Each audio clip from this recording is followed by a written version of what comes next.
Oggi Presidente di l'esegudiu, signore e signori consiglieri esecutivi, signore e signori consiglieri dell'Assemblea di Corsica, caredute et cariduti.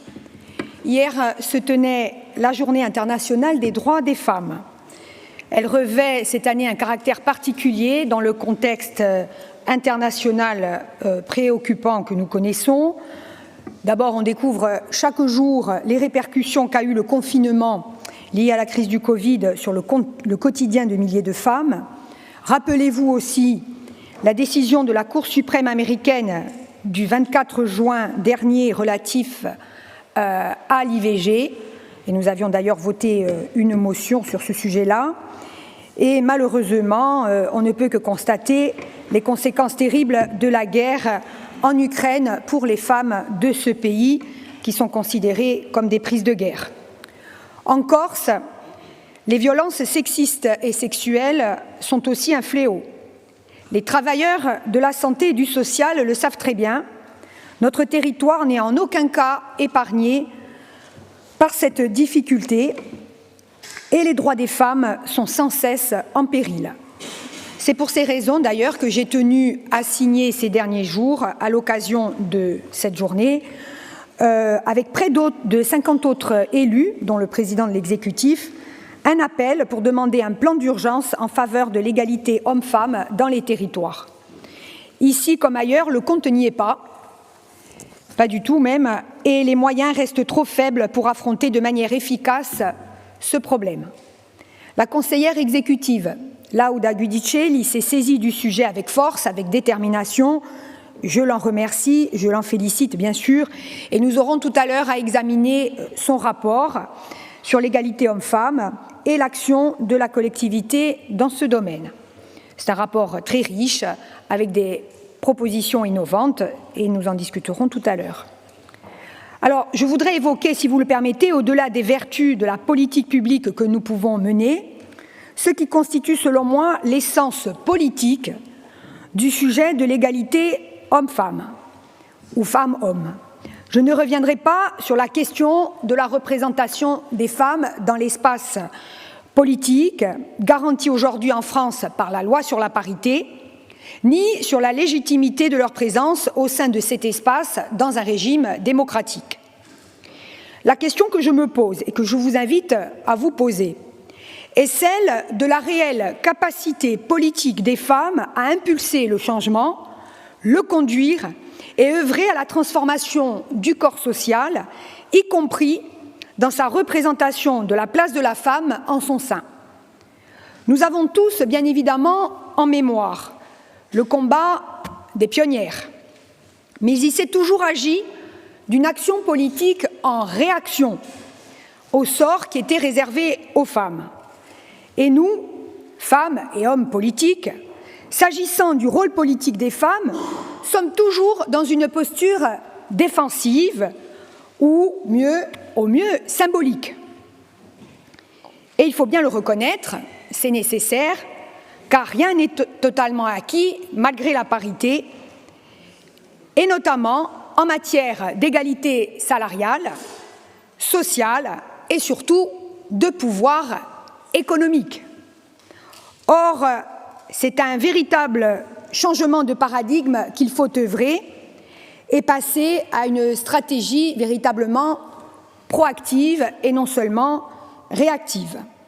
De ce point de vue, j'ai en mémoire les travaux magnifiques d'Hannah Arendt, ceux d'Amartya Sen, mais plus récemment de Carol Pathman, et plus proche de nous, bien sûr, l'ouvrage d'Edmond Simeoni, qui en 2008 considérait que l'avenir de la Corse résidait dans le potentiel humain, économique et politique des femmes, insuffisamment mis en valeur dans les démocraties modernes et en Corse en particulier. Donc il n'est pas seulement question de symboles, d'égalitarisme, de féminisme, de revendication ou bien encore de misandrie. Il s'agit à un moment précis de la trajectoire séculaire d'un peuple de mobiliser toutes les capacités de ses composantes au-delà des différences, et notamment celles du genre, pour écrire une nouvelle page de son histoire, garantir ses droits individuels et collectifs et ceux des femmes, comme les conditions matérielles et immatérielles de sa survie. Et dans ce projet, les femmes doivent avoir toute leur place, élues ou non élues. Alors, précisément, en préambule du débat que nous aurons dans un instant, et avec la nécessaire prudence qui doit guider notre chemin, une fenêtre d'opportunité unique semble s'être ouverte pour ce projet que j'évoquais tout à l'heure, avec la présence du président de la République lors de notre 3e réunion, le 24 février dernier, place Beauvau. Son intention d'intégrer la Corse dans la révision constitutionnelle qu'il envisage pour 2024 offre une perspective concrète. Si nous avons l'exigence de travailler sur les défis sectoriels et thématiques, il convient désormais de dire et de décrire quel est le cadre autonomique dans lequel nous souhaitons évoluer. Ouvrir le champ des possibles d'une révision constitutionnelle dans un calendrier particulièrement contraint nous oblige à travailler dès à présent sur les mots et les termes qui devront traduire notre projet dans le texte fondamental. Alors, sans entrer dans les détails juridiques et en référence au modèle assorien qui a été présenté lors de la réunion du 24 février, laissez-moi ici faire référence à 2 passages de ce statut des Açores, dont le préambule d'ailleurs se révèle à mon sens particulièrement inspirant et que je vous invite à lire, mais ici je ne citerai que l'article 3 qui stipule que la région autonome des Açores poursuit par l'action de ses organes de gouvernement propres la défense et la promotion de l'identité, des valeurs et intérêts des Açoriens et de leur patrimoine historique, tout en ayant rappelé préalablement le renforcement de l'unité nationale et des liens de solidarité entre tous les Portugais. Fin de la citation.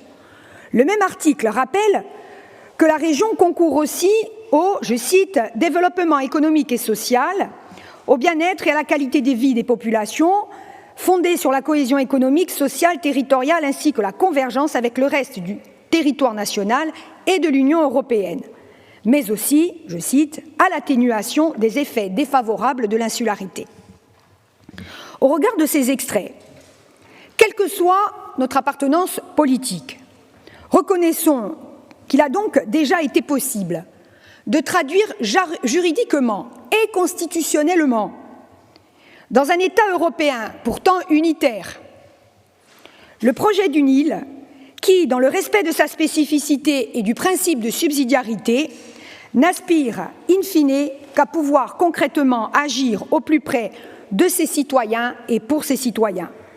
Le temps des travaux techniques, évidemment, viendra, mais la question de fond reste bien celle du projet d'autonomie. Per compie, avevamo tutti in mente che un anno fa eravamo tutti in Cherudio, stomagati dall'aggressione di Vancolona. Pensiamo a Ellu, a Isovioli e a Sovamia. E se o ricordo e o drammatismo sono sempre aguti, oggi tocca a noi a far sbucciare un fiore di speranza. Noi, donne, uomini dell'Assemblea Igorsica, o popolo gorso e a Buemuva, a ringraziarvi.